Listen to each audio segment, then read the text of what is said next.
E aí pessoal, mais um vídeo aqui no Roteiro Premiado e hoje eu vou falar um pouco sobre o filme The King of Staten Island, que recentemente recebeu o título aqui no Brasil de A Arte de Ser Adulto, comédia dramática que originalmente iria ser lançada nos cinemas, porém foi mais um desses filmes afetado por toda a situação atual e que acabou saindo direto para home video. Na história nós acompanhamos o garoto Scott, que mora em Staten Island, em Nova York, o estereótipo do jovem adulto pouco preocupado e cujo único sonho é se tornar um grande tatuador. Ele tem um grande trauma relacionado à perda do pai quando ele ainda era criança, disse que era um bombeiro que morreu em serviço. Quando sua irmã mais nova vai para a faculdade e sua mãe encontra um novo namorado, a vida de Scott dá um giro, fazendo com que ele tenha que tomar atitudes e decidir o que quer para o seu futuro. O filme tem direção do Judd Apatow, para quem não conhece, ele é provavelmente o maior nome por trás das câmeras da comédia americana nos anos 2000, muito responsável pelo sucesso de toda a geração de Seth Rogen, James Franco e companhia. Apesar disso, ele já tinha trabalhado em comédia dramática anteriormente, como no filme Funny People, de 2007, e apesar de The King of Staten Island ter muitos elementos de comédia, esse é o mais próximo que ele já chegou do drama em si. E isso vem muito da parceria dele com o ator protagonista do filme, o Pete Davidson, já que eles assinam o roteiro da produção juntos. Eu não conhecia o Pete Davidson antes desse filme, e aí eu descobri que ele está em clara ascensão nos Estados Unidos, principalmente por participar do programa de sketches de comédia Saturday Night Live, e esse é um filme semi-biográfico sobre sua vida. Muitos elementos são baseados em sua própria história, principalmente a questão do trauma com a morte do pai, um bombeiro que faleceu enquanto trabalhava em resgates após os ataques ao World Trade Center em 2001. E esse elemento biográfico ajuda o Pete Davidson a ter uma atuação mais convincente. Ele não tem um alcance dramático impressionante, mas por essencialmente estar interpretando ele mesmo, acaba se saindo bem.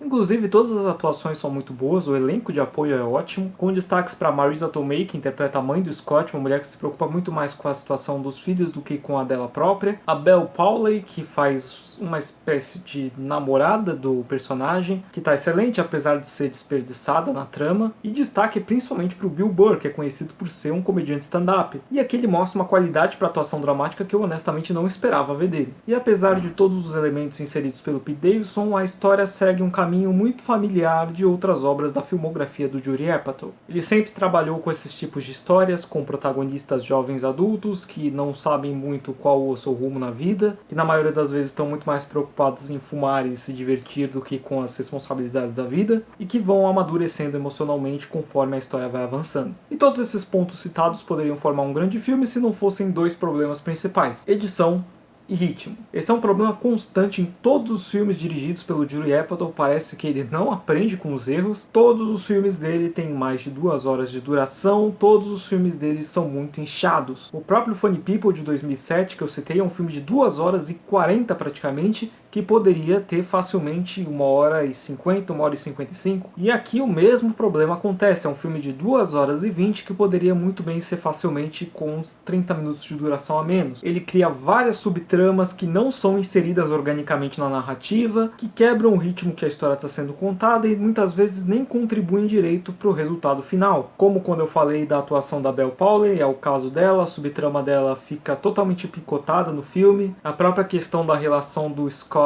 com a mãe fica meio perdida, ela é muito importante no começo e no final, e no meio tem um buraco ali. A questão da amizade dele com os amigos do bairro, que começa super importante, de repente no meio do filme toda essa trama acaba. A montagem do filme é muito problemática e prejudica muito o resultado final. Visualmente é um bom filme, ele tem muita cara do filme independente americano clássico, somente no uso de câmera na mão e a forma como ela se movimenta nas cenas, mas isso não compensa boa parte da inconsistência do filme. Mesmo decisões de história em si me incomodaram um pouco, eu não sei até quanto isso está preso na realidade em que foi baseado, mas por exemplo as decisões da mãe no filme me incomodaram bastante. Em muitos momentos para mim não fazia sentido a personagem tomar tais atitudes de acordo com como ela foi apresentada, e a própria conclusão da história não é exatamente uma conclusão. Resolve-se ali um ponto na história do personagem, mas muita coisa que era considerada um problema a ser discutido fica como já estava. Você sente que o personagem amadurece de certo ponto, mas não ao nível do que seria necessário de acordo com o que é apresentado no início do filme. E com isso, The King of Staten Island se torna um filme que, apesar de alguns pontos positivos, é muito inconstante. É uma história que poderia ser muito mais envolvente, não é difícil para o público se relacionar com o personagem, principalmente o público-alvo, que são jovens adultos, mas a falta de foco do roteiro e o ritmo arrastado prejudicam muito a experiência geral. Tinha ótimas expectativas para o filme, mas levando tudo isso em conta, eu vou fechar minha avaliação de The King of Staten Island com nota 5 de 10. E é isso, pessoal, esse foi mais um vídeo. Não se esqueçam de curtir, de compartilhar, de comentar a sua opinião sobre o filme aqui embaixo nos comentários. E também de se inscrever no canal, ativar as notificações, sempre ajuda muito. Então é isso, até o próximo vídeo.